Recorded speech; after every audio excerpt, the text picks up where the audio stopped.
Unjuk kemampuan kecerdasan buatan, Meta memperkenalkan pembaruan untuk headset realitas virtual dan kacamata pintar. Informasi yang kami rangkum dalam Jendela Dunia berikut ini.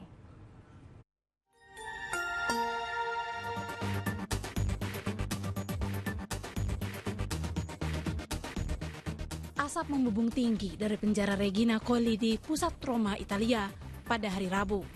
Sejumlah narapidana membakar barang-barang sebagai protes terhadap kepadatan penghuni.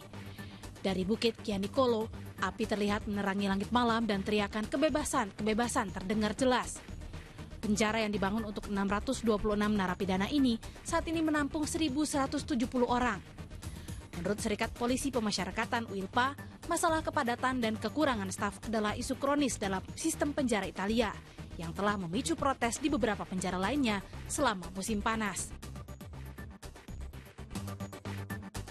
2 orang tewas pada hari Rabu ketika kota Kramatorsk di wilayah Donetsk, Ukraina, dihantam 2 misil Rusia menurut polisi setempat.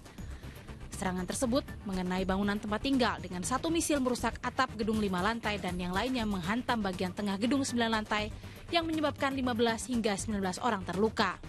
Di saat yang sama, Presiden Ukraina Volodymyr Zelensky mendesak para pemimpin global untuk mendukung negaranya dan tidak mencari ketenangan, melainkan perdamaian yang nyata dan adil setelah lebih dari 2 tahun perang dengan Rusia.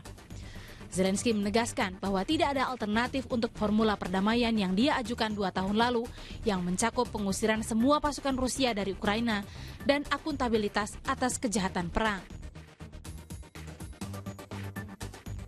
Rusia dan China melanjutkan latihan militer Angkatan Laut bersama di Laut Okhotsk yang merupakan bagian dari latihan Beibuk Interaction 2024 yang dimulai pada hari Sabtu di Laut Jepang.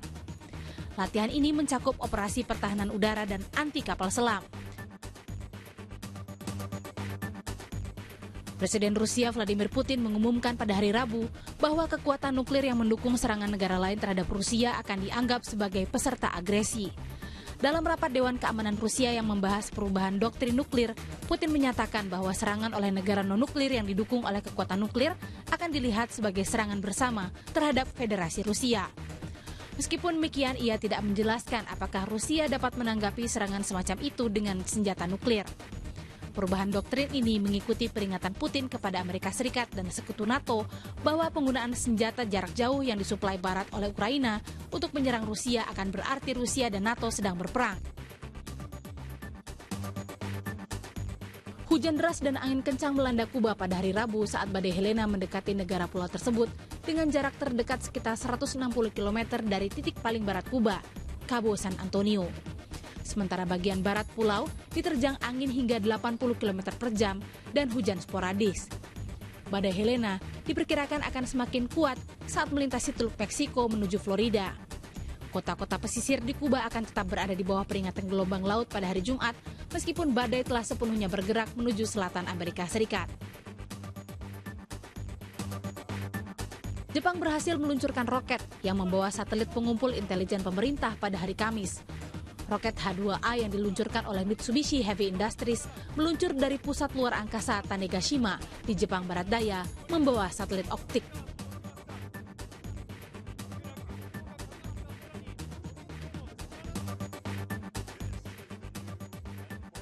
Meta memperkenalkan pembaruan untuk headset realitas virtual dan kacamata pintar Ray-Ban, serta kemajuan AI dalam upaya menunjukkan kemampuan kecerdasan buatan perusahaan dan generasi platform komputasi berikutnya di luar smartphone dan komputer. CEO Mark Zuckerberg mendemonstrasikan aplikasi praktisnya kacamata pintar produk AI dan VR terbaru. Aplikasi ini bisa untuk bermain game dengan teman di belahan dunia lain hingga terjemahan langsung AI ke dalam berbagai bahasa.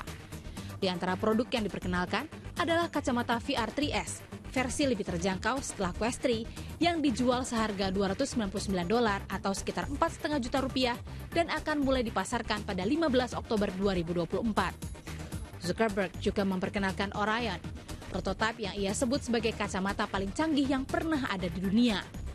Kacamata augmented reality holographic ini tidak memiliki kabel dan beratnya kurang dari 100 gram.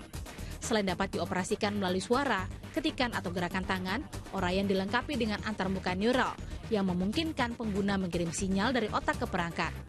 Meskipun demikian, belum ada tanggal rilis untuk Orion, dan Zuckerberg menyebutnya sebagai melihat sekilas masa depan.